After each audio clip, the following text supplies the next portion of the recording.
Hello guys, నా పేరు Maitra Venkata. My channel ప్రకారం మన ఛానల్ సబ్స్క్రైబ్ చేసుకోకపోతే ఇప్పుడే సబ్స్క్రైబ్ చేసుకోండి. పక్కన బెల్ ఐకాన్ ఆల్లో పెట్టుకోండి. నా ఫర్దర్ వీడియోస్ మిస్ అవ్వకుండా చూడొచ్చు. చాలా మంది చూస్తున్నారు కానీ సబ్స్క్రైబ్ చేసుకోవట్లేదు. So please try to subscribe, click the bell icon also. Hello guys, నేను ఒక కోర్స్ క్రియేట్ చేసిన విషయం మీకు అందరికీ తెలిసిందే కదా, how to become a successful YouTuber and master in YouTube అని. అయితే ఆ కోర్స్ యొక్క స్టార్టింగ్ ప్రైస్ యాక్చువల్గా 3000 రూపీస్ పెట్టడం జరిగింది. అంటే 2999 అయితే పెట్టాను. అయితే దాని గురించి చాలా మంది నాకు ఇన్స్టాగ్రామ్లో పర్సనల్గా మెసేజ్ చేయడం జరిగింది. బ్రో, అంత ప్రైస్ అంటే మేము పెట్టలేకపోతున్నాము, కొంచెం ఎక్కువైంది, సో కొంచెం తగ్గించండి, మాకు కొంచెం డిస్కౌంట్ ఇవ్వండి అని అడగడం జరిగింది. సో వాళ్ళందరినీ కూడా దృష్టిలో పెట్టుకుని ఈ కోర్స్ యొక్క ప్రైస్ అయితే తగ్గించడం జరిగింది. సో ఇప్పుడే దానికి ఒక కోడ్ అయితే క్రియేట్ చేశాను. ఆ కోడ్ పేరు FAN50. మీరు ఎంటర్ చేయాల్సిన పని లేదు, ఆటోమేటిక్గా ఎంటర్ అయిపోతుంది. నేను డిస్క్రిప్షన్లో అండ్ కామెంట్ సెక్షన్లో ఇచ్చిన ఈ లింక్ మీద కనుక మీరు క్లిక్ చేసి చూసినట్టయితే మీకు ఆ కోడ్ ఆటోమేటిక్ ఎంటర్ అయిపోయి కనిపిస్తుంది. సో మీరు ఎవరైనా కోర్స్ తీసుకోవాలనుకున్నట్టయితే ఇప్పుడు ఆ కోర్స్ తీసుకోండి, 50% డిస్కౌంట్కి వస్తుంది. ఈ ఆఫర్ కొద్ది రోజులు మాత్రమే ఉంటుంది, ఎందుకంటే ఈ కోడ్ కొద్ది రోజులు మాత్రమే పనిచేస్తుంది. సో ఎవరైతే తీసుకోవాలనుకుంటున్నారో ఇమీడియట్గా తీసుకోండి ఆ కోర్స్ని, లేదంటే ఆఫర్ని అయితే మిస్ అవుతారు, మళ్ళీ 3000 రూపీస్ పెట్టి కొనుక్కోవాల్సి ఉంటుంది. అండ్ ఎవరైతే ఈ యాడ్ని చూస్తున్నారో వాడు కూడా కింద కామెంట్ సెక్షన్లో FAN50 అని కామెంట్ చేయండి, ఎందుకంటే ఈ యాడ్ని ఎంతమంది చూస్తున్నారో నేను తెలుసుకోవాలనుకుంటున్నాను. సో అందుకని ఇంట్రెస్ట్ ఉన్న వాళ్ళు డిస్క్రిప్షన్లో అండ్ కామెంట్ సెక్షన్లో దీని యొక్క లింక్ అయితే ఉంటుంది. ఇమీడియట్గా దాని మీద క్లిక్ చేసి కోర్సును తీసుకోండి. ఈ ఆఫర్ కొద్ది రోజులు మాత్రమే, గుర్తుపెట్టుకోండి. ఇన్ఫాక్ట్ ఎవరైనా ఇప్పటివరకు కా సినిమా కనుక చూడకపోయినట్టయితే చూశాక ఈ వీడియో చూడండి, ఎందుకంటే దీంట్లో స్పాయిలర్స్ అయితే ఉంటాయి. సో అందుకే ముందే స్పాయిలర్ అలర్ట్ అయితే ఇస్తున్నాను నేను, ఎందుకంటే క్లైమాక్స్ గురించి కదా మన డిస్కషన్ అంతా. సో డెఫినెట్గా స్పాయిలర్స్ అయితే ఉండి తీరుతాయి. సో కా సినిమా క్లైమాక్స్, తెలుగు సినిమా ఇండస్ట్రీలో ఇప్పటి వరకు వచ్చిన సినిమాల్లో one of the best ever concept అబ్బా. అసలు ఆ క్లైమాక్స్లో వచ్చిన కాన్సెప్ట్ అయితే మాత్రం లిటరల్లీ మెంటల్ మాస్ అసలు అని చెప్పొచ్చు. అంటే ఎందుకంటే అప్పటి వరకు నడిచిన కథని ఆ క్లైమాక్స్లో పర్ఫెక్ట్ వేలో కనెక్ట్ చేసి దాన్ని మనకి ప్రజెంట్ చేసిన విధానం అయితే మాత్రం అసలు నెక్స్ట్ లెవెల్ అని చెప్పొచ్చు. అంటే కొన్ని ఎలిమెంట్స్ని ఎంత పర్ఫెక్ట్గా చూపించారంటే నెక్స్ట్ లెవెల్. అసలు చీకటి గది, తల్లి గర్భంలో చీకటిగానే ఉంటుంది బిడ్డలకి. సో చీకటి, ఆ వెలుతురు అనేది మరి ఇంకా ఏంటో మరి మ్యాక్సిమం బొడ్డు అనుకుంటున్నాను నేను. సో మైట్ బి అక్కడ నుంచి కొంచెం వెలుతురు లోపలికి వెళుతూ ఉండొచ్చు, నేనైతే అలాగే అనుకుంటున్నాను నేను. సో అక్కడ వెలుతురు, దాని నుంచి ఆ పైన చిన్నది కనబడుతూ ఉన్నది. వీళ్ళు నాకు ఫుడ్ వద్దు అని చెప్పి ప్లేట్ బయటికి విసిరేస్తే, అంటే ఫుడ్ని వద్దు అని చెప్పి బయటికి తోసేస్తూ ఉంటే తల్లికి వాంతులు అవడం. అసలు ఇంకొకటి, రెండు వేరు రూముల్లో ఉన్నట్టుగా పక్కనే ఇద్దరు ఉండడం. ట్విన్స్ ఇద్దరు పడుతున్నప్పుడు ఆబ్వియస్లీ అలాగే ఉంటుంది. అండ్ ఆ తర్వాత తనకి ఎదురుగా ఎవరో కనబడుతున్నారు, అది అంతా కూడా ఒక కళలాగా, ఒక ఊహలాగా తనకు అనిపిస్తూ ఉంది. అది మనం ఫ్లాష్ బ్యాక్ స్టోరీ అనుకుంటాం, కానీ కట్ చేస్తే అవన్నీ కూడా ప్రెజెంటే. కడుపులో ఉన్నప్పుడు అవన్నీ కూడా వాళ్ళకి కనబడుతూ ఉన్నాయి. సో అదనమాట సినారియో. మాటలు వినబడుతూ ఉంటాయి, కనబడుతూ ఉంటారు, ఇవన్నీ కూడా జరుగుతూ ఉంటాయి. ఆ తర్వాత వీళ్ళు డోర్లు బాదుతూ ఉంటే, డోర్ని కొడుతూ ఉంటే కడుపును కొడుతున్నట్టు, తంతునట్టు. బేసిక్గా పిల్లలు కడుపులో తంతుంటారు అంటుంటారు కదా. సో దాన్ని ఇట్లా కనెక్ట్ చేశారు. అది అవన్నీ నిజానికి చాలా అంటే చాలా హైలైట్. ఇవే కాదు, ఇంకా ఉన్నాయి, చాలా ఎలిమెంట్స్ ఉన్నాయి. లైక్ ఇప్పుడు ఫర్ ఎగ్జాంపుల్ నేను తనని నాతో పాటు తీసుకొని వెళ్తానని చెప్పి అంటాడు కదా హీరో. అంటే నువ్వు ముందెళ్ళు, తర్వాత తను వస్తుంది అని చెప్తారు. ఎందుకు? ఒకటేసారి ఇద్దరు పిల్లలు డెలివరీ అవ్వరు కదా. ఒక బిడ్డ ఫస్ట్ బయటకు వచ్చేసాక ఇంకో బిడ్డ బయటకు రావడం జరుగుతుంది. సో ఆ concept.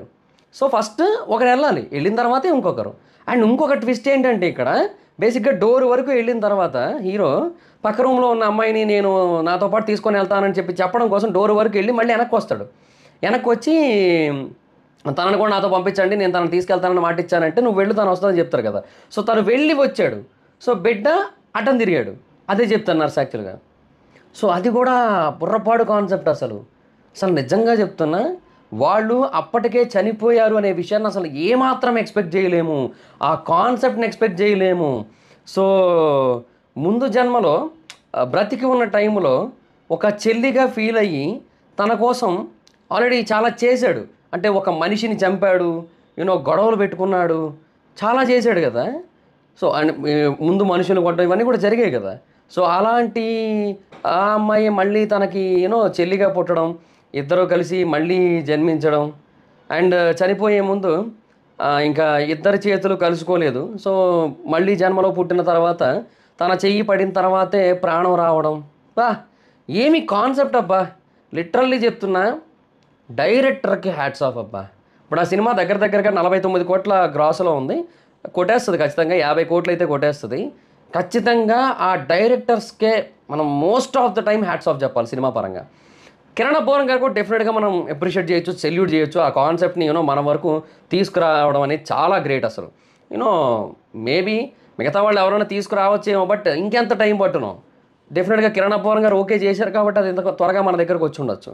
So one of the greatest concept అంటే ఆ కైండ్ ఆఫ్ విజువలైజేషన్ ఉండడం అనేది నిజంగా చాలా గ్రేట్.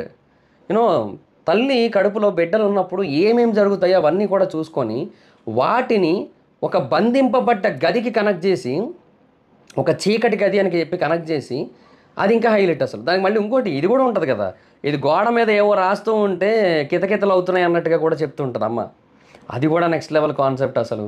అండ్ ఇంకొకటి ఏంటంటే తన వల్ల ఎవరి కూతురు అయితే చనిపోయిందో అతనికే మళ్ళీ మనవడిగా పుట్టి, అతని కూతురికే పుట్టి అతని రుణం కూడా తీర్చేసుకున్నట్టే, అదొకటి. అండ్ బేసిక్గా ఇంకొకటి కిరణ్ అబ్బవరం గారు చెప్పింది ఏంటంటే ఎడిటింగ్లో లేపేసింది. బేసిక్ ఇది కూడా మంచి కాన్సెప్టే. అదేంటంటే ఒక ఇంటర్వ్యూలో చెప్పారనమాట, లైవ్ ఇంటర్వ్యూ, ఇన్స్టా లైవ్ ఇంటర్వ్యూలో.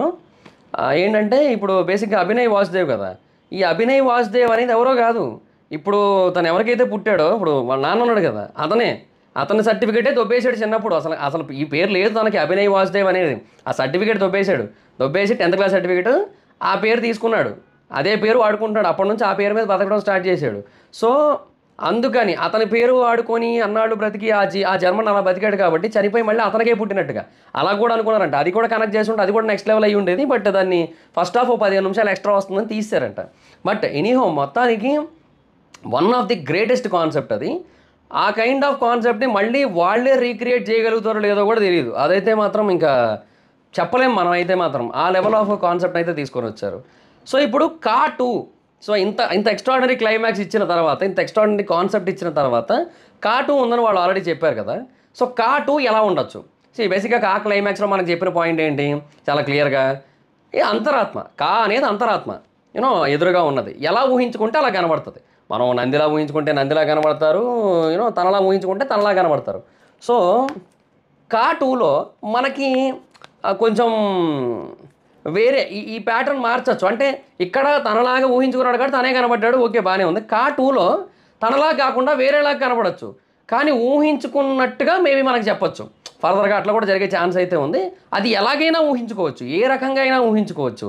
ఇప్పుడు అంతెందుకు, మనం చానాడుగా ఈ యమధర్మరాజు ఆ కైండ్ ఆఫ్ కాన్సెప్ట్ ఓరియంటెడ్ మూవీస్ని అయితే చూడలేదు మనం రీసెంట్గా. అంటే సక్సెస్ఫుల్ అయితే అసలు చూడలే. నాకు తెలిసి దరువు అనుకుంటా, తర్వాత ఏమైనా వచ్చాయా రాలేదనుకుంటా కదా. సో మేబీ యమధర్మరాజు లాగా ఊహించుకొని ఆర్ ఇంకేదైనా క్యారెక్టర్ లాగా ఏదో ఒక నెక్స్ట్ లెవెల్ క్యారెక్టర్ లాగా ఊహించుకొని అట్లా ఏదైనా చేసే ఛాన్స్ అయితే ఉంది. ఇప్పుడు ఆ నలుగురు సినిమా చూడండి, ఆ నలుగురిలో కాన్సెప్ట్ ఉంటుంది. ఇప్పుడు నువ్వు బాధలో ఉన్నావు కాబట్టి మేము యమభటుల్లా కనబడ్డావు, ఇప్పుడు నువ్వు ఆనందంలో ఉన్నావు, ఆనందం అంటే స్వర్గం, బాధ అంటే నరకం. సో స్వర్గం, ఇప్పుడు నువ్వు ఆనందంలో ఉన్నావు కాబట్టి మేము దేవదూతల్లా కనబడుతున్నావు అని చెప్పి లాస్ట్లో దేవదూతల్లా కనబడి పైకి పట్టుకెళ్తారు స్వర్గానికి. సో అట్లాగా ఏదైనా సంథింగ్ డిఫరెంట్గా ట్రై చేయొచ్చు. సో అలాంటిది ఒక కాన్సెప్ట్ అయితే తీసుకొని వస్తారు. బట్ ఆ అంతరాత్మ అనే కాన్సెప్ట్ని ఏ ఎక్స్టెంట్ వరకు వాడతారు అనేది వెయిటింగ్ అనమాట. బేసిక్గా డెఫినెట్గా కా 2 ఎప్పుడు వస్తుందని చూడాలని ఉంది.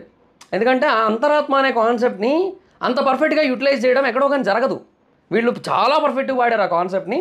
అండ్ డెఫినెట్గా అదే బేసిస్ మీద ఇంకా ముందుకైతే వస్తారు. కా 2, కా 3 కూడా రావచ్చు. ఒకవేళ కా 2ని కూడా పర్ఫెక్ట్గా ఎగ్జిక్యూట్ చేసుకున్నట్టయితే. సో నన్ను అడిగితే ఆ ఇనీషియల్ స్టోరీ సెటప్ ఏదైతే ఉందో కాలో చాలా పర్ఫెక్ట్గా పెట్టుకొని ఎండింగ్ క్లైమాక్స్ దానికి బుర్రపాడు పర్ఫెక్ట్ ఫినిష్ ఇచ్చారనమాట. సో అది చాలా అంటే చాలా బాగా అనిపించింది. సో దాని అండ్ ఇంటర్వెల్ ట్విస్ట్ కూడా బాగుంటుంది కదా. సో దానివల్ల ఏంటంటే చాలా అంటే చాలా పర్ఫెక్ట్ వేలో ఎండ్ అయిన ఫీలింగ్ వస్తుంది. సో కా 2లో స్టోరీని ఎలా నడిపిస్తారు అండ్ దానికి అంతరాత్మ కాన్సెప్ట్ని లాస్ట్కి ఎట్లా పర్ఫెక్ట్గా లింక్ చేస్తారు. ఇప్పుడు మనకి ఆల్రెడీ అంతరాత్మ అనే క్లారిటీ వచ్చేసింది మనకి కా అనేది. సో తెలిసిపోయిన తర్వాత ఎట్లా చేస్తారు అది కదా పాయింట్ ఇక్కడ. సో ఆల్రెడీ ఇంత కాలం అంటే మనకు తెలియదు, మనం గెస్ చేయలేదు, లాస్ట్ మినిట్ వరకు ట్విస్ట్ హైలైట్ అనిపించింది. ఇప్పుడు అలా కాదు కదా, కా అంటే అంతరాత్మ అని అర్థమైపోయింది మనకి. సో ఆ అంతరాత్మని ఎంత పర్ఫెక్ట్గా, ఎంత ఎగ్జాక్ట్గా, ఎంత యాక్యురేట్గా, ఎంత ఎక్స్ట్రాడినరీగా చూపిస్తారనేది మ్యాటర్ అనమాట ఇక్కడ. సో అది. సో నాకైతే కా 2 మీద మంచి ఎక్స్పెక్టేషన్స్ ఉన్నాయి. సో నాకైతే మాత్రం డెఫినెట్గా కా 2 ఎప్పుడు వచ్చినా సరే, నెక్స్ట్ ఇయర్ ఆ నెక్స్ట్ ఇయర్ ఎప్పుడు వస్తే అప్పుడు, బట్ బాగా కొడుతుంది అనే కైండ్ ఆఫ్ ఫీలింగ్ అయితే వచ్చింది. అండ్ కిరణ్ అబ్బవరం గారికి ఇది 50 crore గ్రాస్ ఇచ్చింది కదా. అండ్ డెఫినెట్గా కా 2 అనేది 100 గ్రాస్ ఇస్తుంది అనే కైండ్ ఆఫ్ ఫీలింగ్ అయితే వస్తుంది అనమాట. సో లెట్స్ సీ, చూద్దాం. నేనైతే వెయిటింగ్ కా 2 కోసం. సో మీలో ఎంతమంది కా2 కోసం వెయిటింగ్ కింద కామెంట్ సెక్షన్లో చెప్పండి. So that's it, this is the video కానీ మీకు నచ్చినట్లయితే లైక్ చేయండి, వీడియో షేర్ చేయండి. ఇప్పుడు కారణం మన ఛానల్ సబ్స్క్రైబ్ చేసుకోకపోతే ఇప్పుడే సబ్స్క్రైబ్ చేసుకోండి, పక్కన బెల్ ఐకాన్ ఆల్లో పెట్టుకోండి. నా ఫర్దర్ వీడియోస్ మిస్ అవ్వకుండా చూడొచ్చు. చాలా మంది చూస్తున్నారు కానీ సబ్స్క్రైబ్ చేసుకోవట్లేదు. So please try to subscribe, click the bell icon also. నా ఇన్స్టాగ్రామ్ ఐడి జబర్దస్త్ మైత్రం, ఎక్కడ వచ్చో ఫాలో అవచ్చు. Thank you so much. Bye, next video. Bye.